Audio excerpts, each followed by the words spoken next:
Hey, this is Tim here, your favorite retarded mechanic from Grumpy Old Mechanics. This is one I'm doing a purge valve on too, but it's also getting rear shocks, so I'll show you real quick how to replace them. They are super simple. Got one bolt here. Should be able to see that on camera. That is a 15 millimeter. Just going to use a long extension in my impact. Sorry guys, had to switch impact guns. The Ryobi just wasn't cutting it, so I got the big old Milwaukee out. Took it right off. So guys, I'm going to try to show this on camera. But if you look,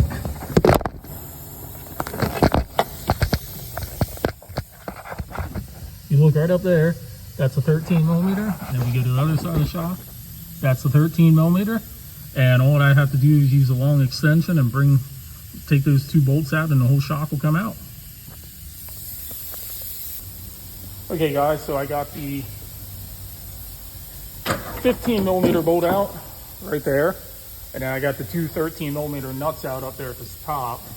Now I'm electing to do this with the wheel on the car because I have a lift. If you were doing this at home, most likely would take the wheel off. All right guys, so I have the old shocks here and the new shocks here.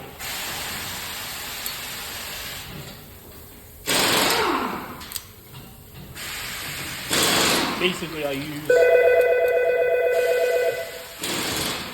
a pair of vice grips to hold the shaft from spinning.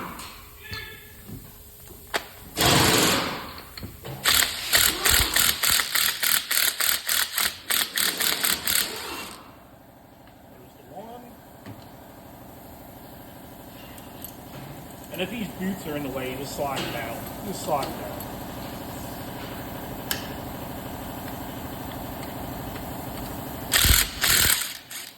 Here's the second one.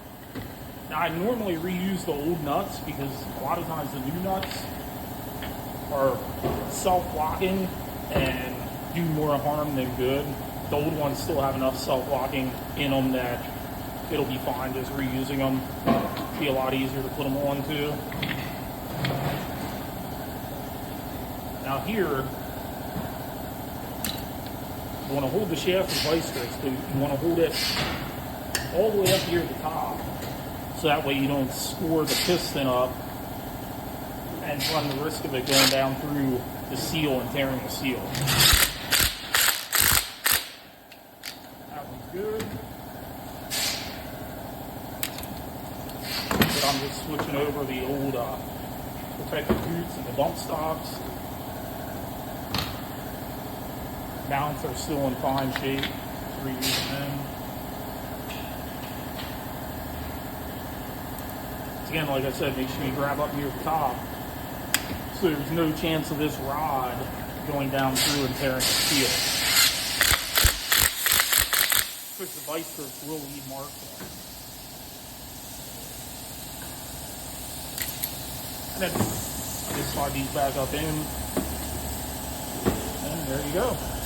Alright, to put this back in, it's fairly straightforward. I ended up pulling the wheel off so you can see. I'm just reaching up in there, guiding it over the studs.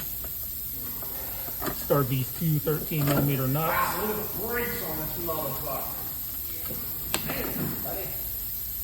Oh, this has the actual replaceable rotor ring. Wow. And then just use my long impact or by hand. Gently. I'm sure you just heard my co-worker yelling profanities about brakes. Well, here is the car that it's on. It's, what is this? Cadillac CTS? CT4. Oh. Pretty neat. All right, guys, now that I got the top in, I'm just going to spin the bottom, get the bolt to line up. And when you unbolt these, it doesn't drop down a whole lot.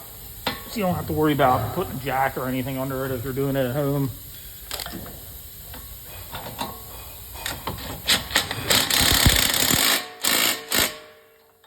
And that's it.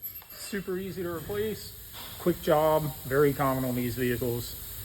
Like and subscribe if you enjoyed the video, and I'll put a link in the description for the rear shocks.